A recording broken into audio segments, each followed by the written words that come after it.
तो केंद्रीय मंत्री साहब आपके घर के नीचे है तो गैस की पाइपलाइन देने वाले, किसको फायदा होने वाला है? कौन से गरीब को इसका फायदा होने वाला है कि आप गैस की पाइपलाइन है तो पाइप से दे रहे है करके उसमें सिलेंडर से नहीं मिलने वाला है? किसी के भी फायदे की ये नहीं है।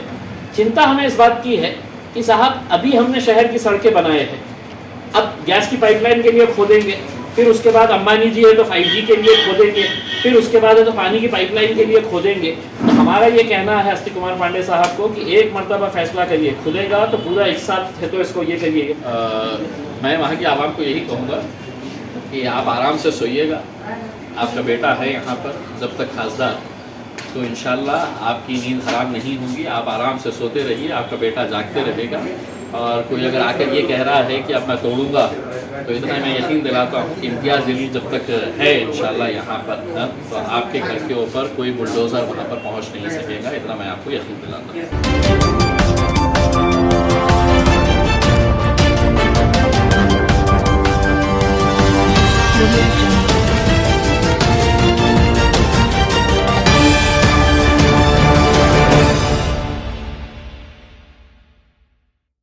जो उद्घाटन होने जा रहा है 2 मार्च के तो आपने वो कार्यक्रम उड़ाने का इशारा दिया है, तो क्या वजह है सर इसकी?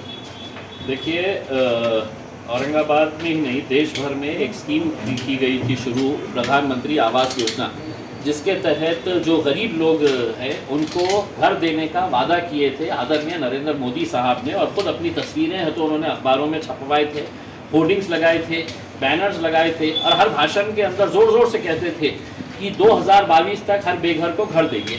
औरंगाबाद के अंदर 52,000 लोग इसके लिए एप्लीकेशन देकर क्वालिफाई हो गए थे। 2016 से वो उम्मीद कर रहे हैं कि अब मुझे घर मिलेगा।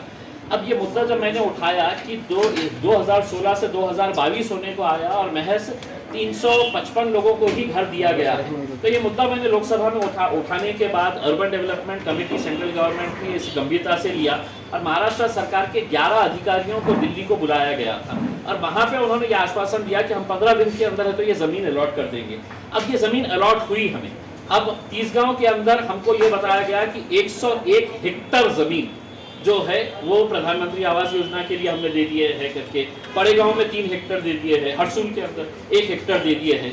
आपको आश्चर्य होगा कि जब ये नगर भूमापन अधिकारी, महानगर पालिका के अधिकारी और दूसरे अधिकारी जब वहां पर गए इंस्पेक्शन के लिए, क्योंकि DPR जल्द से जल्द बनाना है, तो वहां पे पता चला कि 101 हेक्टर में से महज 6 हेक्टर जमीन के ऊपर ही घर बनाए जा सकते हैं।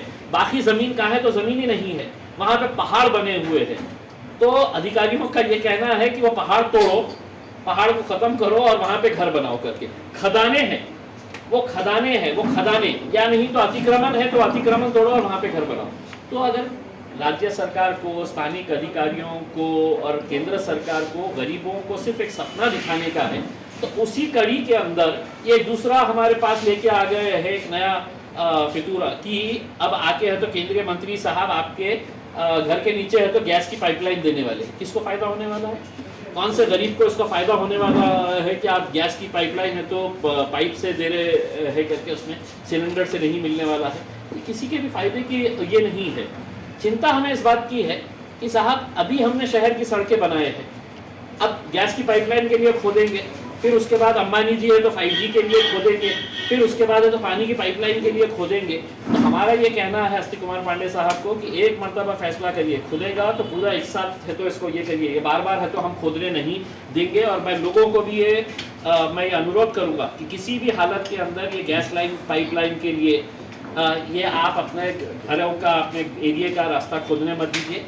ये विरोध करने के लिए कि तुम हमको 2017 में जो हमको सपना दिखा के गए थे, वो सपने का क्या हुआ, उसका निषेध करने के लिए हमने जो मंत्री है उनको है तो हम काले झंडे दिखाएंगे, उनके प्रोग्राम में जाकर उनसे सवाल करेंगे और उनकी पार्टी के बड़े नेताओं को भी कहेंगे कि मेरे साथ आओ एक मरतबा, क्योंकि तुम सपने बहुत अच्छे दिखाते हो।